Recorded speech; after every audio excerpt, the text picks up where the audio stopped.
రైతుమిత్ర కార్యక్రమానికి స్వాగతం. మనం ఇప్పుడు రంగారెడ్డి జిల్లా శంషాబాద్ మండలం పెద్దషాపూర్ గ్రామంలో ఉన్నాము. రైతు నరేంద్ర ప్రసాద్ గారు 2 ఎకరాల్లో ఎన్ఎంకే గోల్డ్ సీతాఫలాన్ని వేశారు. అయితే అనుకున్నంత ఫల సహాయం పొందలేకపోయారు. దీనికి సంబంధించి కారణాలేంటో తెలుసుకునే ప్రయత్నం చేద్దాం. నమస్కారం సార్. నమస్తే అమ్మా. ఈ సీతాఫలం తోట ఎన్ని సంవత్సరాల కింద పెట్టుకున్నారు, ఎన్ని మొక్కలు పెట్టుకున్నారు, ఎందుకని ఇట్లా అయిపోయింది సార్? ఇది 5 సంవత్సరాల క్రితం 2020 జూన్ జూలై ప్రాంతంలో పెట్టాను కరోనా దాని తర్వాత. అంటే ఇప్పటికి అప్రాక్సిమేట్గా 5 ఇయర్స్ దీని ఏజ్. అరౌండ్ మొత్తము 2 ఎకరాల్లో నేను 900 చెట్లు నాటాను. న్యాచురల్ డెత్ పోగా దాదాపు 800 చెట్ల వరకు బతికినాయి. సో లాస్ట్ ఇయర్ కాపు కొంచెం స్టార్ట్ అయింది, ఒక 10% వరకు కాపు వచ్చింది. ఈ సంవత్సరం కాపు రాలేదు ఎక్కువగా, వర్షాల మూలాన మొత్తము పూతంతా పోయింది. వర్షాలు వాటర్ ఎక్కువ అవటం మూలాన అనుకుంటా చెట్లన్నీ కూడా ఈ విధంగా చనిపోతున్నాయి. దీన్ని ఇలాగే పెడితే ఏమన్నా చిగురు వస్తుంది ఏమన్నా ఆశతోటి ఇలాగే పెట్టి వదులుతున్నాను. మే నాటికి కానీ తెలియదు ఇది చిగురు వస్తుందా రాదా అనేది. అంటే కొన్ని చెట్లేమో ఆకులు మొత్తం పసుపు రంగా ఎండిపోతున్నాయి కదా సార్, దానికి ఎందుకు కారణం? అది నేచురల్. ఇప్పుడు ఈ సీతాఫలంకి ఏంటంటే నవంబర్ కానీ డిసెంబర్ కానీ దాని కాపు అయిపోద్ది. కాపు అయిపోయిన తర్వాత ఇంకా మనం వాటి నీళ్లు ఏమి పెట్టం. సో ఆకు అనేది దాని సహజ గుణంతో పచ్చగా మారిపోయి ఎండి నేల మీద పడిపోవాలి. పడిపోతేనే అక్కడ ఫ్రెష్గా కొత్త చిగుళ్ళు వస్తాయి. అది కానీ మరి గతంలో కూడా గత సంవత్సరం కూడా కాయలు కాసినాయి, ఈ సంవత్సరం కూడా కొంత కాయలు కాసినా కూడా ఎందుకని లోపల మొత్తం పురుగులు ఉంది అన్నారు కదా? అది నాకు అర్థం కాక చాలా డిపార్ట్మెంట్లు అంటే వెళ్ళాను, తెలిసిన వాళ్ళందరికీ ఫోన్లు చేసి అడిగాను. వాళ్ళు అంటున్నారు కెమికల్ ముందు కొట్టండి అంటున్నారు. దాని తర్వాత లేదంటే ఒక డబ్బా అంటే ఇంకొక కెమికల్ దాన్ని చూపించి చెట్లకి బొట్టులాగా పెట్టండి, దాంతో పురుగులన్నీ చనిపోతాయి అన్నారు. లాస్ట్ ఇయర్ ఆ 10% ఏదైతే వచ్చిందో దాంట్లో తీసుకోవాల్సిన ప్రికాషన్ వాళ్ళు చెప్పినవన్నీ చేశాను. చేసినా కూడా 70% కాయ పురుగు వచ్చింది. కాయ చూడటానికి చాలా బాగా అందంగా కనపడిద్ది. పండింది కదా అని ఓపెన్ చేస్తే లోపల బియ్యపు లాంటి పురుగులు లాంటివి ఉంటాయి. సో కస్టమర్లు అలాంటి వాటిని లైక్ చేయరు. ఈవెన్ నేను మా చుట్టాలకు అలాంటివి ఇచ్చినా కూడా పురుగులు బట్టిని ఇచ్చారా అంటారు. అందుకోసం ఇవ్వటం మానేసా. ఈ సంవత్సరం వర్షపాతం ఎక్కువ అవటం మూలాన వచ్చే పూతంతా రాలిపోయింది. రాలిపోయినా 1% ఆర్ 2% చెట్టుకు ఒక 2-3 కాయలు వచ్చినాయి.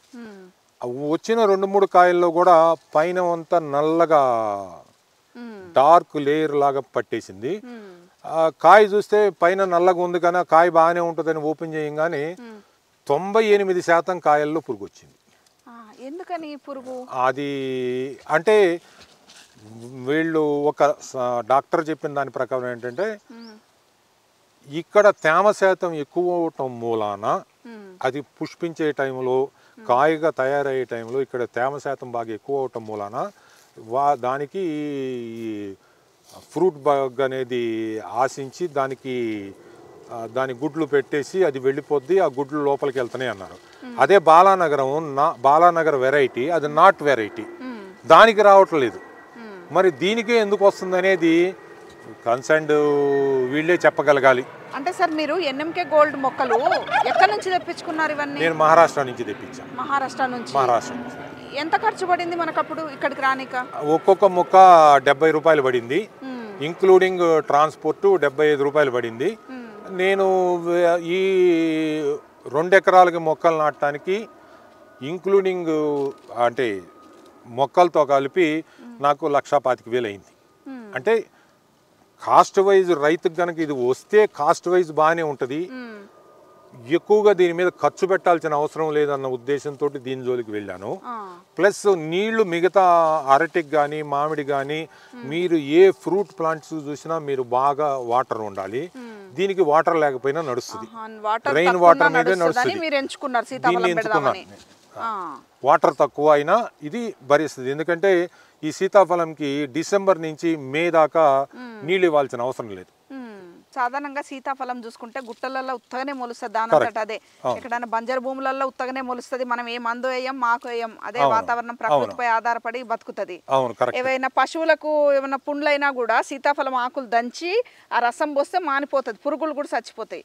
అట్లాంటిది సీతాఫలం లోపల పురుగులు ఉండడం ఏంది, అసలు ఎక్కడ లోపం జరిగింది అనుకుంటారు? మొక్కలిచ్చిన నర్సరీ వాళ్ళని ఏమైనా మీరు ప్రశ్నించిరా? వాళ్ళని అడిగితే పురుగు రావచ్చు, దానికి మనం ఏం చేస్తాము ఇంకెందుకు కెమికల్ మందులు కొట్టమని చెప్పారు. అంతే వాళ్ళు చెప్పింది అంతే. నేను ఆఖరికి ఈ కొమ్మలు మాడిపోయింది కూడా వాళ్ళకి చూపిస్తే వాళ్ళు ప్లస్ ఒక చోట ఈ రైతుల సమావేశం జరిగినప్పుడు అక్కడ ఒక అగ్రికల్చర్ అతను వచ్చి ఫోటోలు చూపించి ఏమంటే నా చిగుళ్ళు ఇలా ఎండిపోతున్నాయి అని నేను చూపించినప్పుడు కూడా ఆయన ఒక కెమికల్ మందు రాశాడు. అంటే కెమికల్ మందు ఆ పేర్లు గుర్తులేవు, కానీ తీసుకొచ్చి కొట్టాను, దానివల్ల ఫలితం ఏం లేదు, ఆగలేదు. సరే బిగినింగ్లోనే చిగుళ్ళు వచ్చిన కొత్తలోనే ఆ కెమికల్స్ కొడదామంటే ఫ్రూట్ అప్పుడు సెట్ అయిపోతూ ఉంటుంది. ఇక్కడ సీతాఫలానికి ఏంటంటే ఆకుతో పాటు పువ్వు వస్తుంది, పూత వస్తుంది, పూత కాయ కింద తయారైద్ది. అంటే రెండు అన్నీ సైమల్టేనియస్గా జరుగుతాయి. అలాంటప్పుడు ఏదైనా కెమికల్స్ కొడుతుంటే కాయ లోపలికి కెమికల్స్ వెళ్ళొచ్చు, ఎనీథింగ్ రాంగ్. అందుకోసం నాకు అలా శాంతం కెమికల్ మీద ఆధారపడటం ఇష్టం లేక వేప నూనె కొట్టాను, ఈ బయో మెడిసిన్స్ అన్నీ తీసుకొచ్చి కొట్టాను. ఇక్కడ ఫలితం అయితే కనపడలేదు. కానీ సీతాఫలానికి పురుగు అనేది మనం కనివిని కూడా ఎరగము, ఎందుకంటే మనం చిన్నప్పటి నుంచి చూస్తున్నాము. సీతాఫలం గుట్టలలో పెరుగుతుంది, తెచ్చుకుంటాము, తిన్నదే తెలుసు. కానీ ఈ కొత్త రకం పురుగు అంటే మరి ఎట్లా అనిపిస్తుంది? మరి మన ఆర్గానిక్ వ్యవసాయం చేసే వాళ్ళు ఏమంటారు, సీతాఫలం ఆకులను తీసుకెళ్ళి వేప ఆకులు, సీతాఫలం ఆకులు, మిగతా ఇలాంటి 10 రకాల ఆకులు తీసుకెళ్ళి నీళ్ళల్లో ఉడకేసి మందు కొడితే పురుగులు చస్తాయి అంటారు కదా. మరి ఇదే సీతాఫలానికి పురుగు వచ్చింది, ఇదే సీతాఫలానికి కొమ్మలు ఎండిపోయినాయి. మరి వేప చెట్టు ఏమో అన్నిటికీ పనికి వచ్చేది, వేప చెట్టుకి అంచులు ఎలా ఎండినాయో దీనికి అలాగే ఎండినాయి. చాలామంది మీకు ఒక విషయం చెబుతానండి, నేను సీతాఫలం ఒక్కటే నేను అబ్జర్వ్ చేశాను అనుకోండి, కాదు, వేప చెట్టు ఎలా ఎండిందో అంచులు సీతాఫలం అలా ఎండింది. దీంతో పాటు ప్రతి ఫ్రూట్ మొక్క చివరికి మామిడి అంచులు కూడా కొత్తగా వచ్చిన చిగుళ్ళు కూడా ఎండినాయి. అది మామిడి ఒక్కటే కాకుండా జీడి మామిడిలో కూడా చూపిస్తాను మీకు. అంటే అన్నిటికీ ఒకటే రకమైన ప్రాబ్లం వచ్చింది. ఈ అన్నిటికీ ఒకటే రకమైన ప్రాబ్లము ఎవరికి చూపించినా కూడా కరెక్ట్ రీజన్స్ ఐడెంటిఫై చేయలేకపోతున్నారు. సరే వాళ్ళు రకరకాల కెమికల్ మందులు చెబుతూ ఉంటారు, దాన్ని మనం కొడుతూ ఉంటాము. అన్నీ నాకైతే మనసు ఒప్పక కొట్టలేదు కూడా, కెమికల్ నా దానికి వద్దు అనుకుని కొట్టలేదు. సాధ్యమైనంత వరకు సస్యరక్షణ దీని ద్వారానే చేద్దాము, వేప నూనెతో సేంద్రియ పద్ధతిలోనే చేద్దాము, కంట్రోల్ కావాలా. ఇప్పుడు నా 4 ఎకరాల భూమిలో నేను మిగతా భూమిని నేనేం చేయలేను, కానీ నా 4 ఎకరాల భూమిని అయితే కెమికల్ పాలు చేయకూడదన్న ఉద్దేశంతో నేను కెమికల్ వాడతలేనమ్మా. చాలా మంచి నిర్ణయంతో ఉన్నారు సార్. కానీ ఈ 2 ఎకరాల పొలంలో ఇట్లా నిలువున చెట్లు ఎండిపోతా చూడడానికి కూడా మనసు అయితే బాధ అనిపిస్తుంది కదా, ఎంతో శ్రద్ధతో తెచ్చుకొని పెట్టుకుంటే. ఒప్పుకుంటానమ్మా. నేను మీకు చెప్పాలి, నేను BHLలో రిటైర్డ్ డిప్యూటీ జనరల్ మేనేజర్గా పనిచేశాను. అంతో ఎంతో అమ్మ నాకు జన్మనిస్తే BHL బతకటానికి జన్మనిచ్చింది, పిల్లలంతా సంతోషంగానే ఉంటారు. అలాంటప్పుడు నేనే ప్రయోగాలు చేయాలి, నా సంతోషం కోసం నేనే ప్రయోగాలు చేయాలి. బాధ వేస్తుంది దీన్ని చూస్తే, అన్నంత మాత్రం కెమికల్ కొట్టలేను కదా, కెమికల్ కొట్టలేను. నాకు కూడా బాధ ఉంటుంది, నా భూమి అంతా పచ్చగా ఉండాలని ఉంటుంది, కానీ చనిపోతుంది. ఎందుకు చనిపోతుందో మళ్ళీ వెళ్ళి న్యాచురల్ ఫార్మింగ్ వాళ్ళనే అడుగుతాను, కారణం తెలియట్లేదు. మళ్ళీ వాళ్ళు సమాధానం రాకపోతే మళ్ళీ ప్రయత్నిద్దాము. భగవంతుడు నాకు ఫెయిల్యూర్స్ నుంచి బయటికి ఎలా తేవాలనేది నాకు అవకాశం ఇచ్చాడేమో. పోయింది అనుకోవటం కన్నా ఒక అనుభవం వచ్చింది, ఈ అనుభవం ద్వారా ఇంకేమో నేర్చుకుంటాను నేను. ఇప్పుడు మీరైతే ఈ ఖర్చును తట్టుకునే స్థితిలో ఉన్నారు, ఒక రిటైర్డ్ ఎంప్లాయీ కాబట్టి. ఒక మామూలు మధ్యతరగతి రైతు 1,50,000 2 లక్షలు పెట్టి 2 ఎకరాలలో వేస్తే అట్లాంటి వాళ్ళ పరిస్థితి ఏంది? ఇట్లా అంతు చిక్కని తెగుళ్ళు వస్తే వాళ్ళని చూసి బాధ వేసి నేను ప్రయోగం ఇక్కడ చేసుకుంటున్నాను.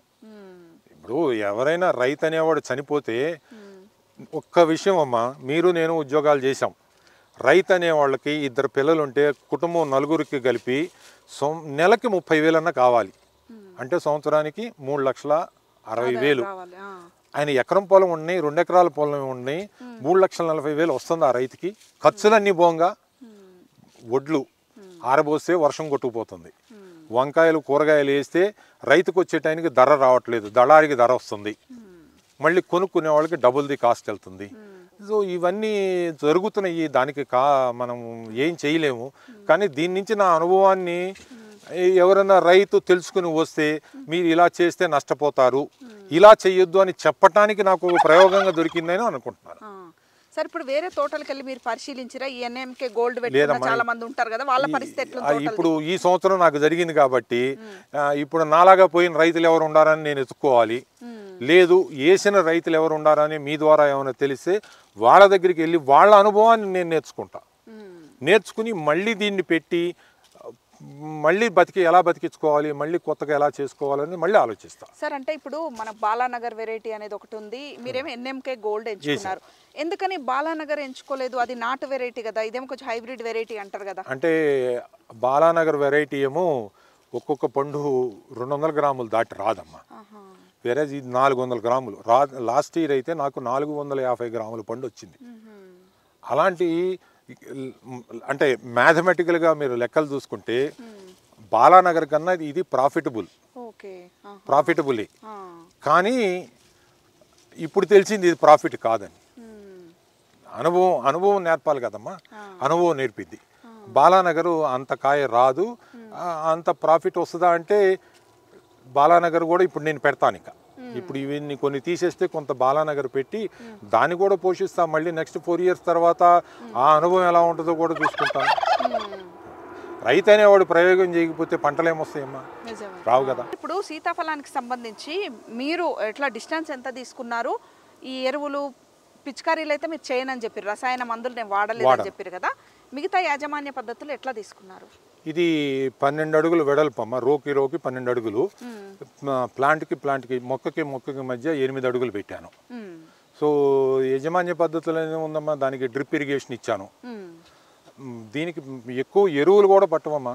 సంవత్సరానికి అది కాయ వచ్చిన టైంలో దానికి పేడెరువు ఇవ్వగలిగితే, 6 కెమికల్ ఎరువులు ఆ టైంలో ఇవ్వగలిగితే యాక్చువల్గా సీతాఫలం అనేది వచ్చేస్తుంది.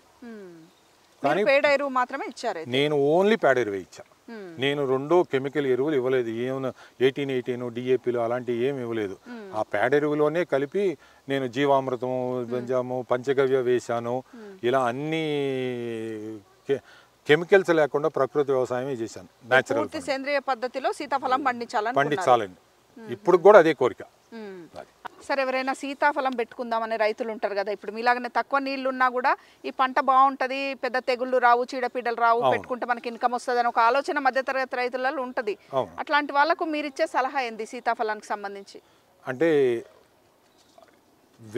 ఒక అడుగు వేయబోయే ముందు ఆల్రెడీ అడుగులు వేసిన వాళ్ళ దగ్గరికి వెళ్ళి, సీతాఫలం పెట్టిన వాళ్ళ దగ్గరికి వెళ్ళి వాళ్ళ ఎక్స్పీరియన్స్ పర్సనల్గా అనుభవించి, బై ఫోన్ కాదు, ఆ రైతుల దగ్గరికి వెళ్ళి రైతులతో కూర్చొని మాట్లాడి వాళ్ళ కష్టాలు నష్టాలు అన్నీ తెలుసుకుని దాని నుంచి అనుభవం నేర్చుకుని మనం ఏం చేస్తే ఈ నష్టపోకుండా ఉంటామన్న దాని మీద ఆలోచించి చెయ్యమని నేను మనస్ఫూర్తిగా కోరుతున్నాను.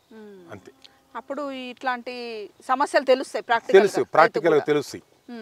రెండోది, ఇప్పుడు ఎన్ఎంకే గోల్డ్ ఎంతమంది వేశారు అనేది మార్కెట్లో నాకు తెలియదు. మన తెలంగాణ ప్రాంతంలో ఎంతమంది వేసారో కూడా తెలియదు. నాకు నేనే అనుకుంటున్నాను, మీ ద్వారా ఇంకెవరన్నా తెలిస్తే కూడా వాళ్ళకి ఒకళ్ళ ద్వారా ఒకళ్ళని కనుక్కుని మనము చెప్పుకోవచ్చు. అదే వాళ్ళ తోటలు ఎట్లున్నాయి, మరి అందరికి వానలు పడ్డాయి కదా, మరి మా తోట ఇట్లా అయింది, వాళ్ళ తోటలు ఎట్లున్నాయి, దిగుబడి వచ్చిందా రాలేదా, నిజమే. రెండోది ఏంటంటే, తెలుస్తుంటాయి. ఏ రైతు అయినా సరే ఎవరైతే మొక్కలు సప్లై చేస్తారో వాళ్ళ మాటలు వినొద్దు. అనుభవించిన రైతుల మాట విని వాళ్ళ అనుభవాల ద్వారా మీరు నేర్చుకుని ఆ మొక్కలను తెచ్చుకోండి. అంతేగాని ఆ మొక్కలు సప్లై చేసేసి అతను ఏదో 4 మంచి మాటలు చెబుతాడు, అప్పుడు అది స్వీట్గా ఉంటాయి, కానీ తర్వాత అవి చాలా కష్టం, మళ్ళీ వాళ్ళు దొరకరు మనకి. అది మాత్రం నేను పక్కగా చెబుతున్నాను, ప్రతి రైతు వేయబోయే ముందు ఆలోచించుకోండి. లాభమా నష్టమా అనేది వేసిన రైతులను కనుక్కుంటే డెఫినెట్గా ముందుకెళ్ళొచ్చు. ఎందుకంటే ఒక్కటమ్మా, సీతాఫలంకి డిమాండ్ లేదనేది లేదు, సీతాఫలంకి ఆల్వేస్ డిమాండ్ ఉంది. మీకు మార్కెట్లో సీతాఫలం రేటు మంచి రేటు వస్తుంది. ఫ్రూట్ కూడా బాగుంటే జనాలు బాగా కొనుక్కొని తింటారు. సో డిమాండ్ ఉంది, కానీ ఈ సప్లైలో ఇలాంటి ఫెయిల్యూర్స్ లేకుండా చూసుకోగలిగితే చాలు. రైతుకు ఉపయోగపడుతుంది ఈ పంట Yes. అనేది. థ్యాంక్ యూ సార్, మంచి సమాచారం ఇచ్చారు. ధన్యవాదాలు. ఎవరైనా రైతులు సీతాఫలం సాగు చేయాలనుకుంటే మొక్కలు అమ్మే నర్సరీ వాళ్ళ మాట కాకుండా గతంలో సీతాఫలం సాగు చేసిన రైతుల అనుభవాలను పరిగణలోకి తీసుకొని సీతాఫలం తోటలు సాగు చేస్తే బాగుంటుందని రైతు చెప్తున్నారు. మరో వ్యవసాయ సంబంధ అంశంతో మళ్ళీ కలుద్దాం. అంతవరకు సెలవు. నమస్కారం.